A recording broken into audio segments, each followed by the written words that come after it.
Welcome to Alaska EdVenture, hosted by Dr. Meinert, Superintendent of the Fairbanks North Starborough School District. This award-winning podcast is your gateway to the heart of Alaska's educational landscape. In each episode, we'll explore the unique perspectives of guests who are shaping education in the last frontier. Join us on Alaska EdVenture as we share the insights and inspirations found in Alaska's K-12 classrooms. Welcome back to the Alaska EdVenture podcast. I'm Dr. Luke Meinert, Superintendent of the Fairbanks North Starborough School District. And today we are going to talk to three of our new elementary principals, and super excited about the conversation, just what drew them to the principalship here in Fairbanks and what is life like as an elementary school principal here in Fairbanks. So we'll start with some introductions, just going down the row, and then we'll hop into our conversations for today. All right, so wakachangachet winga atcha yupichtun alak ilet nauristra ingunra galaganaga munaga atata Edward Kapadak yupichtun Bachak Annika Genevieve yupichtun atchriach. Hello, how are you? My name is Genevieve Chacho. My parents are Edward and Genevieve Kapadak. I am originally from Kaliganik, Alaska, and I am an educator. Great. And what school are you at? Sorry. I am a principal at Woodriver. Thank you. Perfect. Hi, my name is Michelle Heminger, and I'm principal at Ladd Elementary School. I originally came from Ohio, which is in the Midwest, and absolutely loved EdVenture, and so wanted to move to Alaska. And my husband and I have lived here now for 16 years. We are raising our family here, and we have considered Fairbanks our home for the last 14 years. And Michelle and Genevieve have been teachers within our school district for some time, and so have made a great transition from teachers into principals. Yes, thank you for reminding me. I have been an educator for all of my years, including before I went to college. I worked at daycare facilities, and so I have been in education for my entire life, including playing school when we didn't have to be at school, after school, and in the summers. That's awesome. I'm Eston Jennings, and I'm at Midnight Sun Elementary, and it is my second year in Fairbanks, my 6th year in Alaska. I'm from most recently Atlanta, Georgia, but grew up in Texas, and I am in my 23rd year as an educator, and I think my 11th or 12th year as an administrator. So I'm just really excited, and I feel like I am in my glittering prime as a brown bear principal. Love that. Glittering prime. Yes. All right. Well, how's the first quarter been at your school? What are some things that are going on, and how's that transition been into the principalship? And anybody can take it away. Okay. Definitely fast-paced. I feel like I am around the school all of the time. The transition has been amazing. It's definitely a big adjustment and a learning curve. So what are some of those adjustments and learning curves, like as you go from being a teacher to a principal? Because I think a lot of people think like, oh, you've been a teacher, so of course you can become a principal. But what's that like? So in this last quarter, it's tending to everybody's needs. Mm-hmm. So before it was my students, and now it's staff, it's students, it's parents, it's our whole school community. Yeah, that scope definitely widens, and you feel all the vibes, right? Whether positive, negative, needs. You just have such a bigger community that you're serving as a principal, and so I think you captured that well. How about you, Michelle? So the transition, like Genevieve said, has absolutely been fast-paced. Just the community that the transition, I went from Barnett as a middle school educator to an K-8 elementary school principal. And so learning about kindergartners and all of the different unique personalities that they bring to school with them, and just the lower E end has been absolutely beautiful and wonderful and scary all at the same time. But takes me back to when my children were that age, and we were just trying to navigate kid by kid, figuring out what works best for them. But the transition absolutely has been fast-paced. Some of the components that have been different, as an educator in one classroom, you are working with the one set of families, at parent-teacher conferences. You are working with, the 30 kids that are in your classroom for each of the class periods. And now as an administrator, I'm working with all 400 of my students and their families, just like Genevieve said. And so learning about them and forming those relationships, because that's what it's all about, with them in a way that's outside of the four walls of the classroom, is really the part that was the biggest transition for me. How am I going to make sure I can engage with these kids and be a role model for them and be a staple in their life, not as their teacher who's in front of them in their classroom? And so one of the big ways I do that is out at recess. And so I love that I get to go out to recess with everyone now, not just my own homeroom students. And then the other big way that we're doing that at LAD and teachers in general we're making those positive phone calls home to try to connect with those families, so that we're connecting with the child in school, the families outside of school. And so that's been a big transition, being able to connect with all of the families as opposed to just the 30 or 40 that I have in my class. And Michelle definitely has some mad monkey bar skills, and it's pretty quick too. We got to play tag one day out at recess before the snow started to come, and so doing a great job making those relationships with your students and staff there at LAD. And for those that don't know and that aren't in the Fairbanks area, LAD is right on the backside of Fort Wainwright, and so many of our schools have a high concentration of military connected students, but certainly at LAD, a big portion of your students and families are military connected, being right on the backside of Fort Wayne right there. Yes, we're super blessed. We have about half of our population is Fairbanks born and bred, and then the other half are infusing into Fairbanks from other places.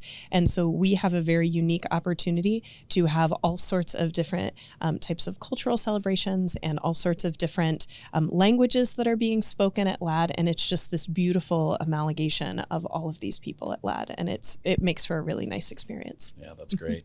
All right, Eston, how's the transition been for you? Coming from West Valley to Midnight Sun is obviously a huge change, going from high school to elementary.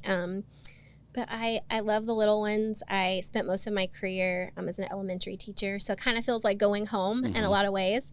I had asked my teachers, like, how do you think it's been this first quarter? And they said for me to tell you that it has been like flying in a dream and stars by the pocketful. And so I absolutely promised I would say it. Channeling that Taylor Swift. Yes, we are channeling Taylor Swift, yeah. absolutely. We have really spent a lot of time working on gratitude and thankfulness at Midnight Sun. And so our focus has been on bringing joy and creating safe spaces for kids and families. And one of the things that our families has really like impressed upon me is they want to be back in the school. Like they want to be a part of things. And so, post-COVID, we're really trying to be intentional and get families back at school. And we have this really cool thing that PTA does called Goodies with Guardians. You guys probably have something similar. But I really think I saw almost every single one of my families. And plus, we got to sugar everybody up. So that was awesome. So that's always a win-win. And so what I love that I'm hearing, one of our big goals this year is family engagement. And so a lot of different ways that we're trying to engage with families. We know as families are engaged, their students are better off and usually more successful. And so thanks for working on building those relationships. For those that don't know, Midnight Sun is out in North Pole, off of Badger Road. And so serves a bit of a different community because we have Fairbanks and North Pole. And so she's out in North Pole, but has made a great transition there. And then Woodriver Elementary School, I don't think we talked about that, but that's on the west side. I think our furthest west school, an elementary school, down in a great walking zone. I think the majority of your students can walk to school. It's right in the middle of a big neighborhood. And so just a really cool vibe there. So what does a day in the life of a principal look like, an elementary principal? Do you want me to start? You go for it. Well, you wake up at about 3:30 and you check your email. That's a non-negotiable. Never ending. And then the second thing you do is you figure out whether or not you have staff for the day. Yep. And then you get up and you start to get ready for the day and you think about how you're going to kind of juggle things to make sure that everyone is there and at their best face forward for the students and for the families. Once you get to school, it's a little quiet for a while because we get there about 30 minutes before everybody else. And we figure out how the day is going to run, and we make sure that when our kids come in that it's seamless. And sometimes we're working right up until that moment before students walk in to figure it out. And sometimes it's a minute after, but we figure it out because, again, the relationships are the most important thing. And we want to make sure we have a staff member who is friendly, prepared, and ready to go in front of students so that they can put their best foot forward. As the day progresses, I go around and I check in with different teachers and different students in the classrooms. I try to see what's going on. We feed kids. We help take kids for breaks that need it. Sometimes we have to help students with correction in terms of maybe they're having a bad day and they just need a break, or maybe they're making poor choices and we need to keep everybody safe. But at the end of the day, I keep coming back to it's all about building those relationships, and that's really what my day is spent doing, whether it be with a parent, whether it be with a student or a staff member. I love that. Any other differences in your work lives during the day? Well, mine is looking at my Google Calendar and knowing where I need to be at what time is, really helpful. For me, it's just being visible. I really enjoy crossing guard duty in the morning where I'm greeting all of my students and the families. We talked about recess duty earlier, and I love recess duty. It's my 1 hour I get to be outside and see all students from kindergarten through 5th grade.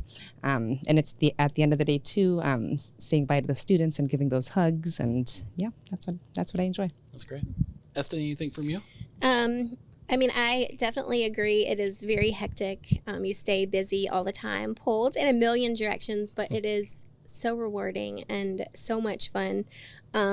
Probably the best part of my day I kind of fell into inadvertently. I really like music. I have no musical talent. I cannot sing, I cannot play an instrument, but I really appreciate and enjoy music. And so I had worked at a school that played music throughout the day for like transitions. And so I was like, well, here's my big chance. I'm going to play a song to welcome kids in, and then a song at the end of the day to kind of say goodbye. And so I cannot even tell you how many families and kids really look forward to the songs. And we play all kinds of things from Ella Fitzgerald to, have you heard of Taylor Swift? I have heard. We do play some Taylor Swift. Love Song is a student favorite. And I realized that on Fridays, if I do not play NSYNC's Bye Bye Bye, it gets pretty tense. Yes, mutiny could happen. So that's our Friday song for goodbye. So just putting that joy and positive things into the school, that's probably my favorite part. I love that being really intentional. Yeah. Sounds like a super fun environment. So let's talk about some of the challenges you've faced. Of course, transitioning into a new role is challenging. You're trying to build a culture within the school that fits your leadership role. And so what are maybe some challenges you've faced in this transition? So I'm very lucky that I got to start my year as a principal at the school I've been teaching at for several years. So I was well aware of the culture and the students and the staff already and a lot of the families. One thing that was challenging was just to learn all of the systems. So understanding on the sorry, it's okay. Just on the administrative side, understanding all that. So I'm still learning. Yeah, absolutely. It's tons of different platforms that principals have to know and be familiar with and support people, and then just the systems in terms of the way that we do things in Fairbanks or large school districts in general. So way to call that out. And to piggyback off the systems, learning about the building and which window leaks and how to, do X, Y, or Z with snow removal. Those types of systems were brand new to me as an administrator. Another big transition was I went from Burnett to Ladd. And so I was very fortunate. I got to spend the last 9 weeks of school during PLCs, professional learning communities. I was able to go over and meet with staff members. So building those relationships relationships was a big transition. The LAD staff is fantastic, though. So it was very easy. They made it very seamless for me to come in all of my goofy wonder and be able to really get to know them and just form really great relationships with them. And so that was probably the biggest transition, getting to know people quickly, and also then being able to be vulnerable with one another and say, these are some of the things that we've done in the past, but these are some of the things that maybe we're thinking about for the future. And so that was a big transition. Everybody having a say to work to make it to be something that we all wanted it to be moving forward. So that was a big transition. And not that that hadn't been done in the past, but we just had a brand new opportunity because I'm a brand new administrator. Yep, so absolutely. Lots of fun. Yeah, that's great.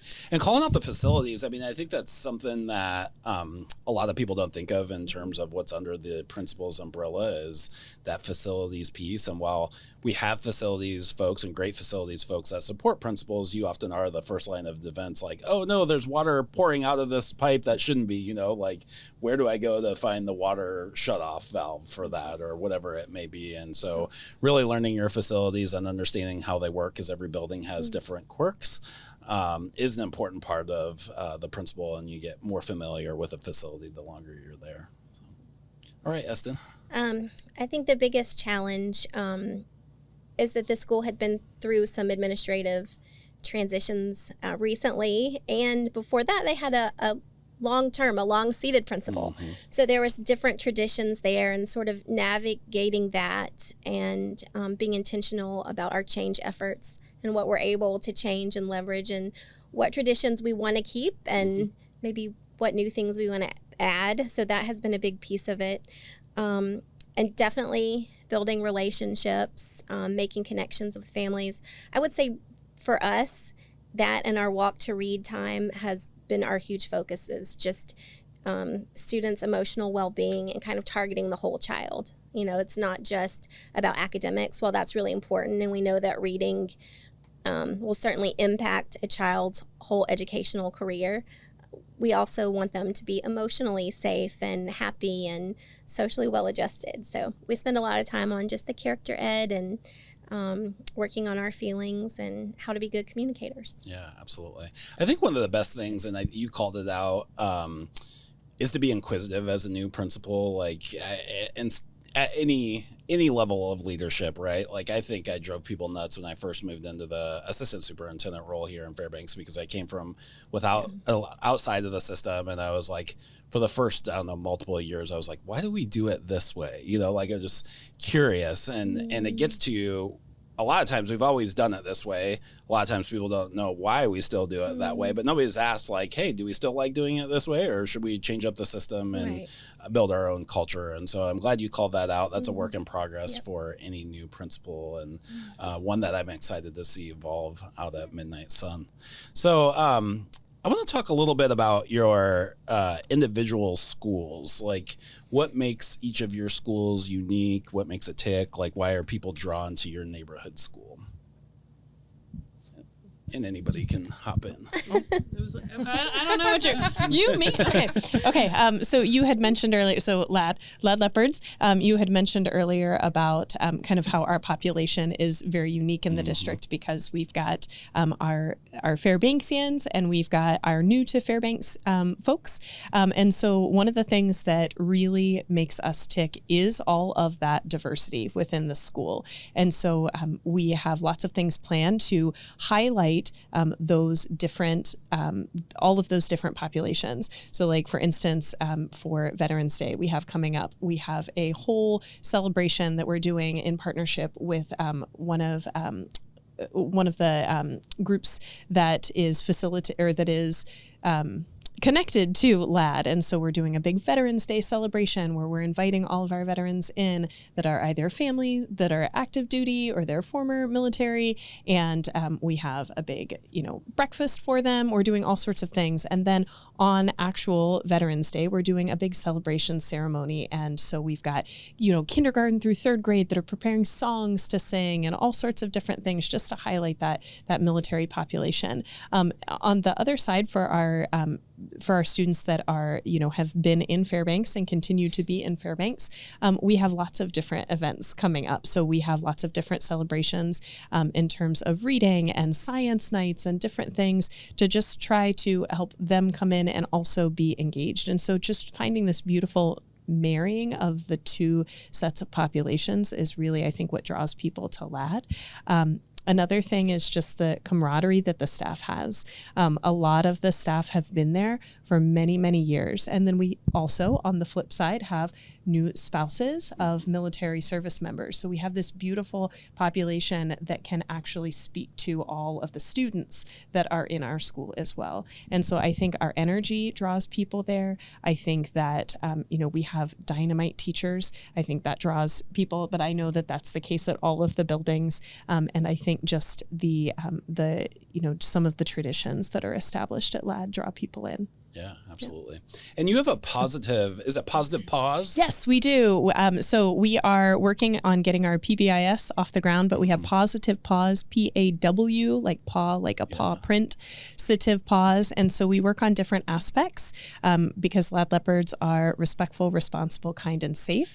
And so we've defined what those things are for kids and kid-friendly language. So this week we're working on being safe. And safe, I talk about safety every day on the announcements in the morning. And so safe looks like LAD Leopards asking to leave the classroom. And so we're really working on students learning to not just run out of the classroom, but to ask to leave. I've got to go to the restroom. Can I please, leave the classroom? Or I need a break. Can I please leave the classroom? So we're definitely working on building that. This last week, we gave away 225 paws. Whoa. We're over 1,000 for the whole school year, and the students still are rocking and rolling with it. We are now being really intentional about giving pause for those things that we are specifically highlighting that week. But we also have some superstars, and those superstars are getting recognized on the announcements. One other thing that I think draws people to LAD is we're still K-8. And so we have a 6th through 8th grade program. We have 18 LAD leaders that just got trained yesterday by me at Leadership Academy on their first day of encores because we didn't have school Monday and Tuesday. So they got trained at Leadership Academy, and we talked about all of the different aspects of being a leader. We defined what they believe makes a good leader and qualities they feel do not make a good leader.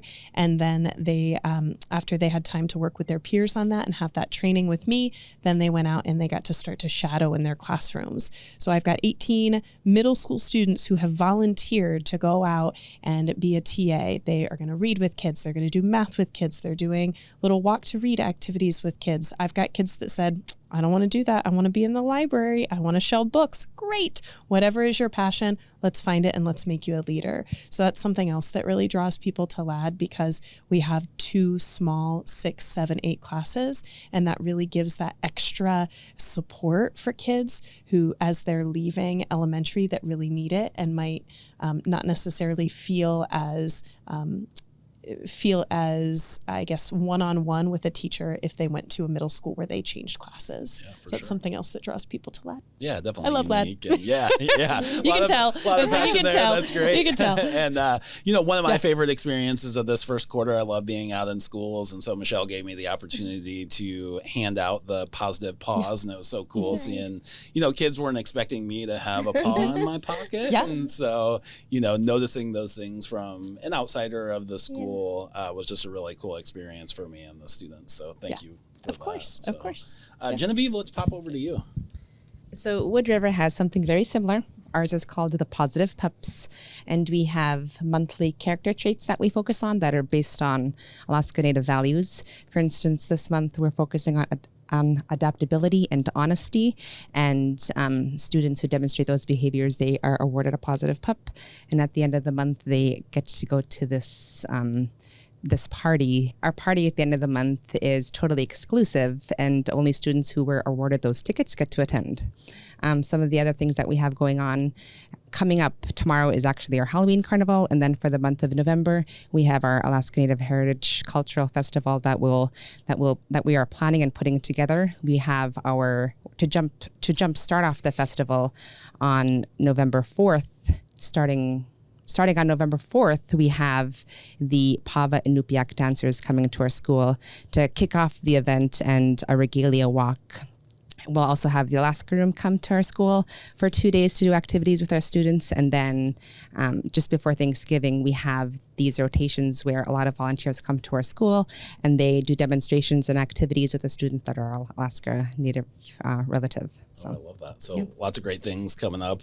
Be sure to follow Woodriver's calendar online, and some of those things that are open to the public, go out and support Woodriver. Yeah. All right, Eston. Well, I think Midnight Sun is definitely in its inclusive era, and I think just like LAD and Woodriver, we definitely have a lot of diversity.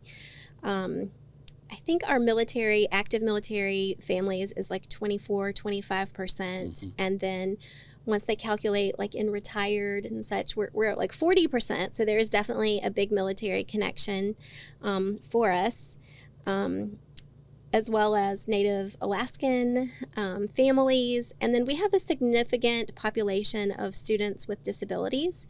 And so we have an awesome interrelated special education program. And I think our school does a fantastic job meeting the needs of students, and we work really hard to be an inclusive school and to get kids in all the classrooms and making connections and just being a part of the life of the school. And we just wouldn't be the same without those programs. And so that to me is a really special part of Midnight Sun, that I'm very proud of the work that the school does there.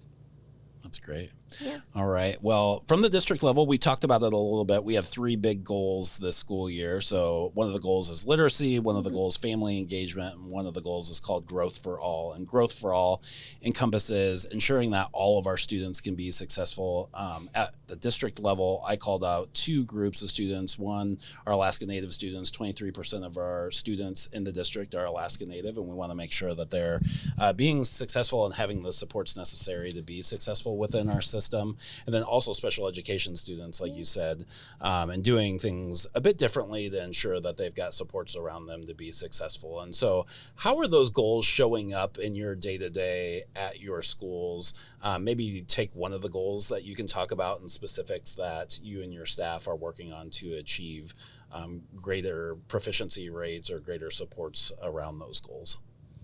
Definitely. So when we talk about literacy in our school, and we focus on one subgroup like Alaska Native students, but also as a team, as a staff, we talk about just growth for all.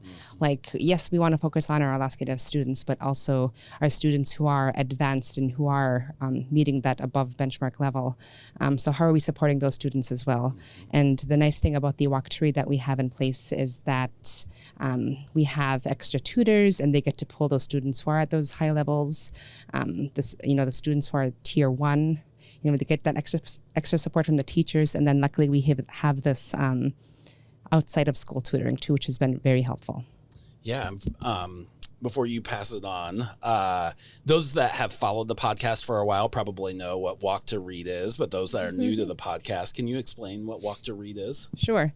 So we have this built-in block time in our school day where all of the students get to, based on their level, their proficiency level. So if they're like below proficient, then they would pull all of these students together and they would get to the academics they need at their level. And we would pull up our students who are maybe at benchmark, and they would go and get the services they need with another teacher or another tutor. And same thing for the advanced students. Yeah, that's great. Thank you for that.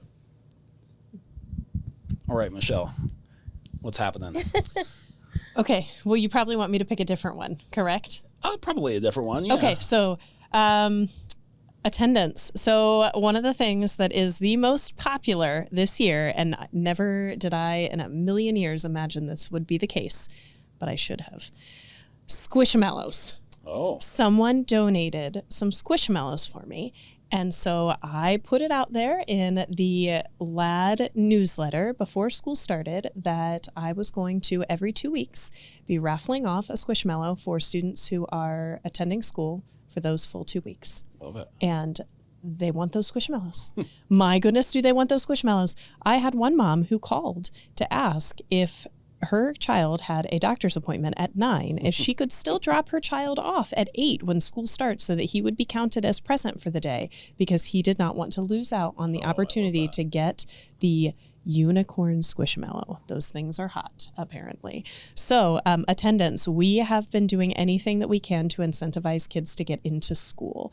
And so that goes with the squishmallows, just at first to get them in the doors. Mm-hmm. And now we're at the point where we're doing all of those little fun things. We have, art lessons that are happening on Fridays. Fridays are a very well attended day. We have field trips that are every once in a while where students need to be present in order to be there. We just have general great relationships with kids. My front office staff is fantastic. There is not a kid that walks in every single day that is not greeted by someone at the front office and made to feel as if we want them there, because we do. And so I think for attendance, we've really been focusing on being intentional about saying to kids when they come in late, not, why are you late? Mm-hmm. But we're so happy you're here. We are glad you were able to make it here today. For our families that have difficulties, we're seeing that they're struggling with attendance. We've reached out to see if we need to connect them with services. So we have some families where we provide taxi fare in order to get here. And just make sure that those kids are getting to school. And so we just want them there. We just want them to be there. We want to love on them. We want them there. And so that has been our big focus. And then every week in the LADS newsletter, I send out what the attendance rates are, and we celebrate the wins. And then we talk about, let's make sure we're all getting to school this week. We've got this squishmallow for the next 2 weeks. And so we're being very intentional about talking to families and finding out what supports are needed if their children are not at school, and how we can help facilitate getting them there, and then just building those relationships so the kids want to be at school as Excellent. Well. Yeah. All right, Eston, you're up. I know it's a lot. It's hard to follow all these awesome things. I would say for us, I'm super proud of our walk to read time. The school started it last year, but not all the teachers were able to participate because of the way the schedule was. So that meant like the school counselor or the PE teacher, library, they weren't able to be fully enmeshed in the walk to read time.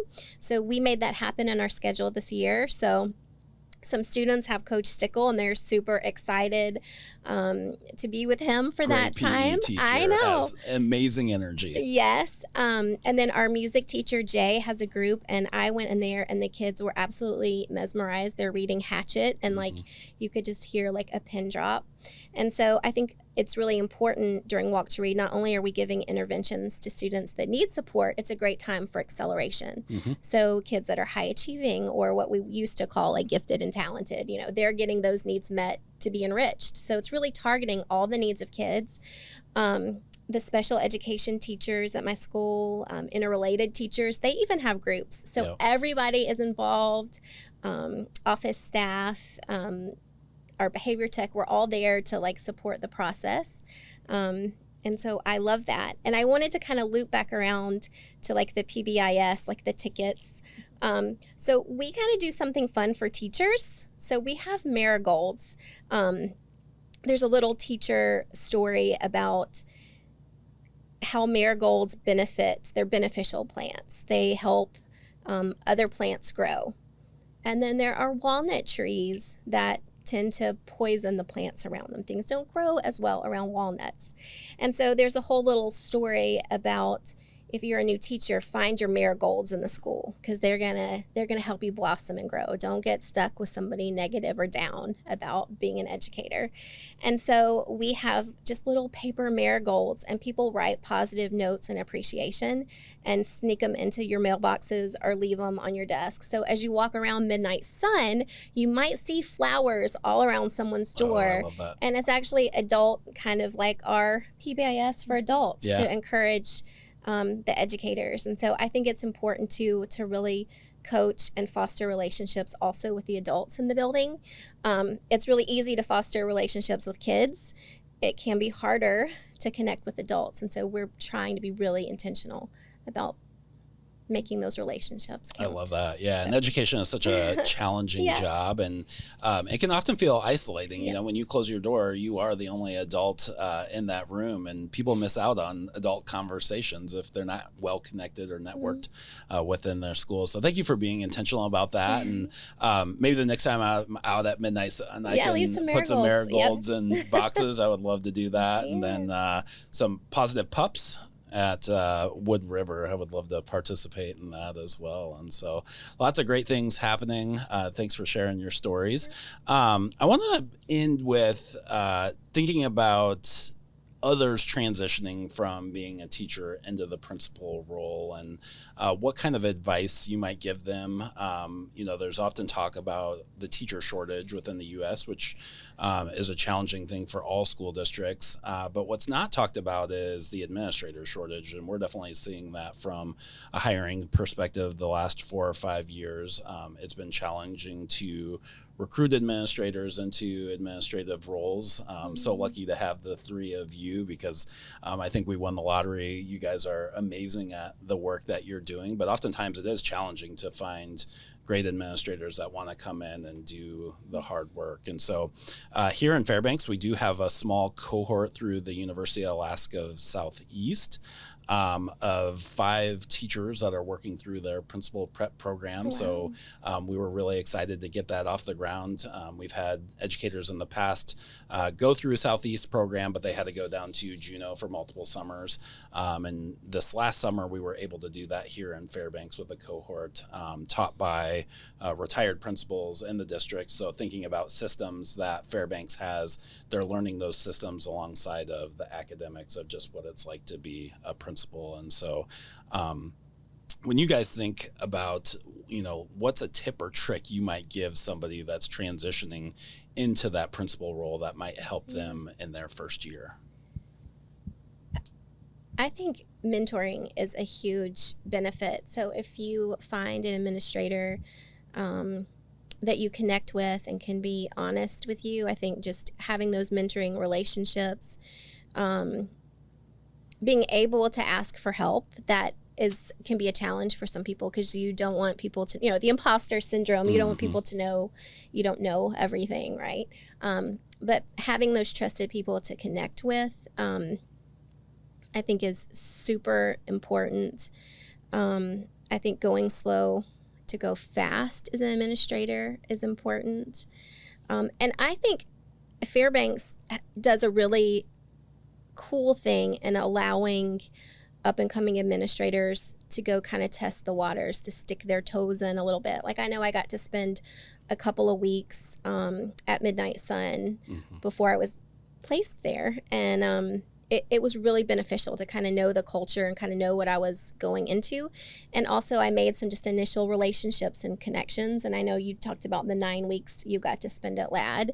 And so I think that's really impressive. You know, this is I really think like maybe my 12th year in administration, and it's probably the first district that I've been in that's been a possibility. And so I think that's really commendable in bringing up administrators to give them that time to grow. Yeah, we think it's really important, you know, from my standpoint, to give folks exposure to a lot of different schools. Some principal interns, maybe they're only interested in elementary, but you never know what's going to happen in your career. So I really encourage them to get out to junior high and high school and work through student discipline at, you know, that level, and connect and do lunch duty at a high school. What does that look like? Because oftentimes, you might find that you love that age group, you had no idea, or there's a time where the superintendent's just like, hey, you're up. I really need you to do it. You're an amazing leader, and I know you're comfortable with elementary, but I need you at a high school, and so you'd be ready for that challenge. So great advice there, and really appreciate you sharing.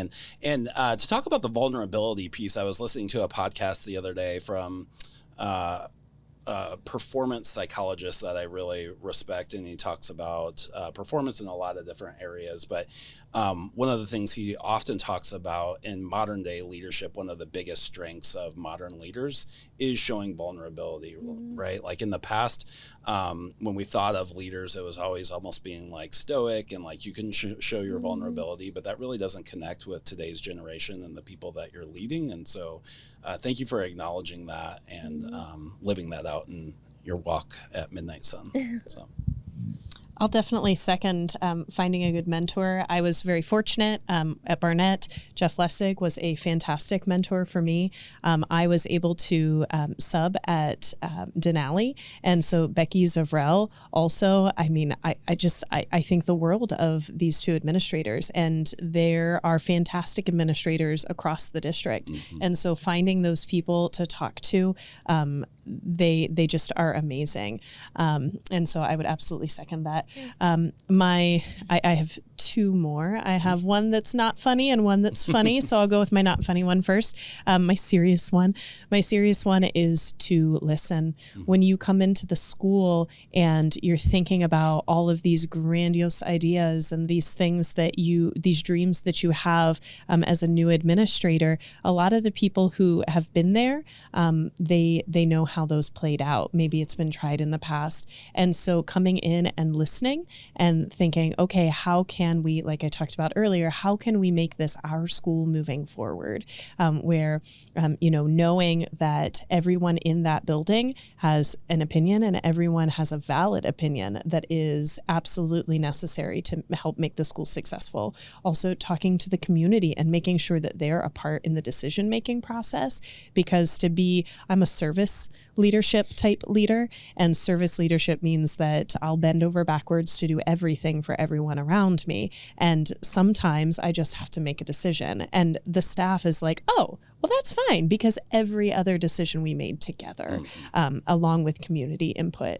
And then my funny piece of advice is get some running shoes. You need good supports. You need to make sure that you have clothes that you can bend and flex and do all sorts of things, because one moment you are going to be consoling a kindergartner and the next you're going to be cool in the hallways, slapping high fives with the middle schoolers as they go by, because they're quiet in the hallways. And so you've got to just be able to adapt and overcome really quickly. And you can do that a lot easier in a good, nice, solid pair of tennis shoes. I want to hear Genevieve's advice, but I also think I saw something on Facebook about a unicorn costume.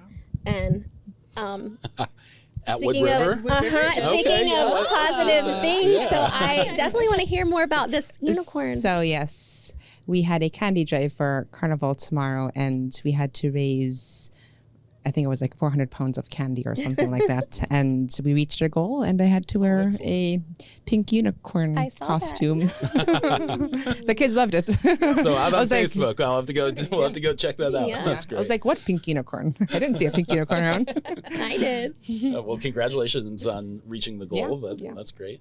And so any tips or tricks that you have for early administrators? So I went through that UAS program, and it is amazing. I definitely encourage teachers to go ahead and go for that, especially Alaska Native educators. There's this program through UAS that's called the PETAS program, and they really support you through your educational journey, and I definitely encourage our Alaska Native students to pursue that. But to also, when you're going through the program, is just trust the process. Definitely, that was something that I had done this year, and listening to your mentors and the other cohort members, because you're all there working towards the same goal. And thank you. Absolutely. All right. Well, I do want to bring it to a close, but are there any parting thoughts or anything that we didn't get to that you'd like to say? I can end it with a Taylor Swift quote. Oh, I can't think of anything better. Let's hear it. Okay. No matter what happens in life, be good to people. Being good to people is a wonderful legacy to leave behind. And so I will say at Midnight Sun, we're really striving on being good people and raising good little people to be good adults and community members. So. Absolutely. That's a beautiful way to close. I did want to circle back around. You had mentioned in the Walk to Read all the extra supports and our support staff and our elective teachers stepping up and just doing extra duty really outside of what they're required to do. That's been huge. So a huge thank you to, all those music teachers, special education PE teachers. They've been amazing in providing options and opportunities for students. One of the critiques we got early on for our reading plan was that our reading group intervention sizes were too large. And we found that ironic because if we had more funding, adequate funding from the state, we could make smaller group sizes, but we're doing what we can with the staff that we have. And a lot of that is people stepping up outside of their role and just providing amazing opportunities for students. So thanks for doing that. I think also it really helps highlight to all the students how important literacy is and how every single person is on their team. Yeah. Every single person in the building, the front office staff, the PE teacher, the music teacher, the band orchestra teacher, lad. We have our music teacher and our band orchestra teacher. They're pushing in during reading time. There are people who are stepping outside of their specialty areas and saying literacy is so important. We're going to make sure we're supporting our students. And it sends that unified message for students. And then parents notice too. And so it's fantastic. And we're really blessed in this district. We have people who are just educators at heart, and they are willing to do anything to help our kids. Yeah, absolutely. And we're seeing the fruits of that. We made amazing growth in literacy last year with over 23% of our K-3 students making huge improvement in the M-Class screener from fall to spring. Data's coming in now, and we're seeing similar growth this year. So we're really excited about everything that's happening in our schools. So, well, I hate to close it because this conversation has been awesome, and just greatly appreciate all the work and energy that you bring to your buildings each and every day. I think it was a really valuable conversation for folks to listen to and get great advice for upcoming principals or teachers transitioning into that principal role. So thank you very much for each and every one of you for doing what you do. This is another episode of the Alaska EdVenture podcast with Dr. Luke Meinert. Thank you for tuning in, and we'll see you next time.